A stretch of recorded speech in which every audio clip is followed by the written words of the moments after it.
When reporters have asked Mitt Romney about running for president, his answer again and again has been the same. I have nothing to add about my own. I'm not running, not planning on running, and I'm not going to add to the story beyond that. So, you're not saying you're done? What I'm saying is I'm not running. I'm not planning on running. That's all I got for you, Chris. No more than that. But now the Wall Street Journal reports that the two-time candidate told a meeting of donors Friday that he's considering another White House bid in 2016, according to those present. And Politico quotes a source who recalls Romney saying, "Everybody in here can go tell your friends that I'm considering a run."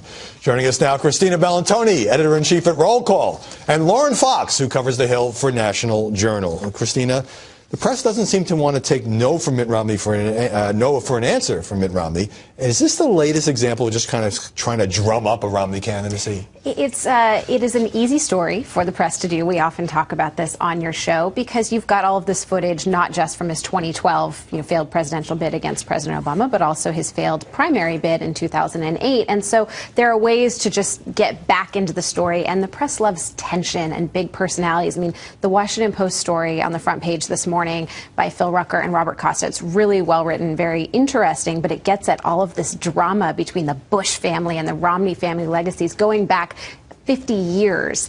And this is something that the media can easily focus on. You've got all the sound bites, you've got the drama, you've got the tension. It's a great story. Well, with Jeb Bush very clearly getting into the race, Lauren, and Mitt just making some comments behind closed doors, is there any sense that you have that he may just be trying to get his name out there? Well, it certainly will make a difference, though, heading into the 2016 election. I mean, already folks up in New Hampshire are saying, well, this might put a freeze on hiring for a couple of weeks while we really get a sense of whether or not Mitt Romney just, made an off-the-cuff statement, or whether or not he's really... I want your take on how seriously, right now, based on what we know, the media should be taking these rumblings. Well, if he's going to make an announcement about running for president, he's going to tell donors before he tells the press, perhaps. Or he's going to tell donors to tell the press. Right. I mean, this could be Mitt Romney just wanting to stay relevant. Certainly we saw in 2014 that was part of his strategy. He was in a lot of these Chamber of Commerce ads, helping folks who are running for Congress.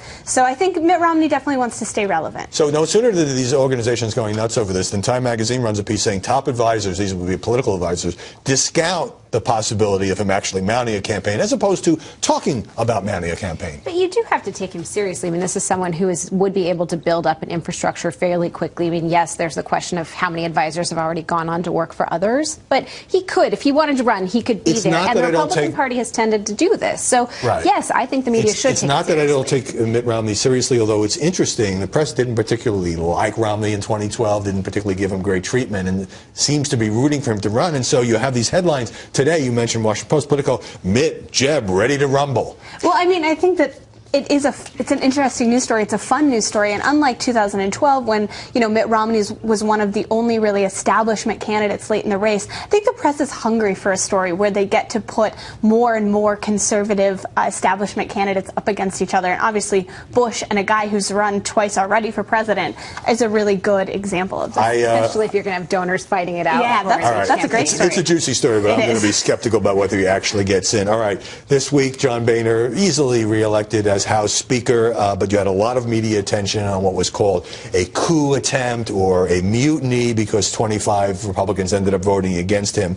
Was that hyped for the sheer drama of it? I will defend this coverage. Obviously, Roll Call does quite a bit of it. Congress is our business, but you had way more Republicans voting against Boehner than ever before. He had a certain number of dissidents. I believe it was 12 or 13 in his last run for Speaker. And so you had a bigger effort. You had Republicans that gave him a heads up saying, look, I'm from deeply red districts, and if I don't vote against you, I'm going to get a primary. And then you saw him punish people. I mean, this is actually a story about power dynamics on Capitol Hill. Right, but at the same time, you will quickly agree that he was never seriously threatened. No, he wasn't ever seriously threatened. And the way that we covered it was always looking at there are insurgents who are agitating to get rid of him. They are not going to be successful, but here's how they're trying to do it. Here's what they're working on, and here's what they like to see him Republicans often say the left-leaning media, in their view, exaggerate the party's divisions into a civil war. The Boehner battle gave